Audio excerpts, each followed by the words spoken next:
news in HD continues here on WCIA 3, your local news leader.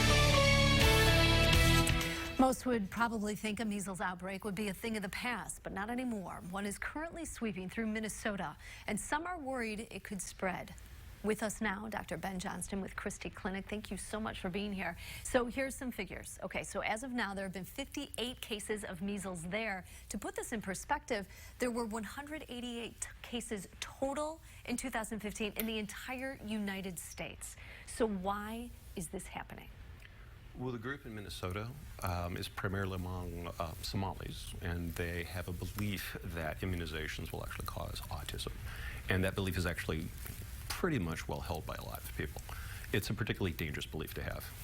And so, okay, we're here in central Illinois. Sure. I know people in Wisconsin are concerned. Yeah. I know we're not a bordering state to Minnesota, Sure. but what are the chances it could spread down here? Because there are people in central Illinois Sure. who aren't kids, who aren't vaccinated. So what I would tell you is that, you know, the idea that it's up in Minnesota really should give you no comfort, right? We have a university here, people travel in and out, you have a large concentration of students in a small area. You know, for a disease that will kill 3 out of every 1,000 people that it infects, and that's in the United States, that's what's getting good medical care. This is a pretty scary thing. And talk about the danger of this. This is not just, oh, I've got some red spots on my skin. Sure. This is deadly. Yeah, so the thing is, they always show a picture of like a cute little kid with a rash, right? I mean, if you were like a race of aliens and wanted to take over the earth, just give everyone measles, right? I mean, the death rate is 3 in 1,000, right? The scary thing is you are contagious for 2 days without symptoms. So before you have any symptoms, you're spreading that stuff around by respiratory droplets that pretty much a radius of anywhere from 5 to 100 feet. So no symptoms, just spreading that stuff around, and the attack rate is 90%. So within domestic family members or close personal contacts, 90% of those people will get it. So it's pretty scary. You've worked with communicable diseases. You Yes. worked in emergency medicine.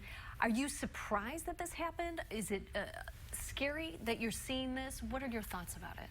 So my thoughts are that, I mean, you know, humans don't necessarily make rational decisions, but they make decisions based on rules. Human memory is short. I can tell you there's a lot of people that will say, well, I'm not particularly worried about it. You know, I will tell you, all you got to do is sort of look back recently. I mean, it wiped out 20% of the native Hawaiians. In the 1500s, it wiped out half of the Cubans, the native Cubans. If you look at things like the polio epidemic in Finland, where they actually had to pull school children out of school to bag people because they had polio, it's pretty scary. Yeah, maybe people need a history lesson to History go lessons along are always with, helpful. a vaccination lesson. So bottom line, get your kids vaccinated. Get your kids vaccinated. All right, doctor, thank you so much for Thank you being for the time. Appreciate it. Okay, we're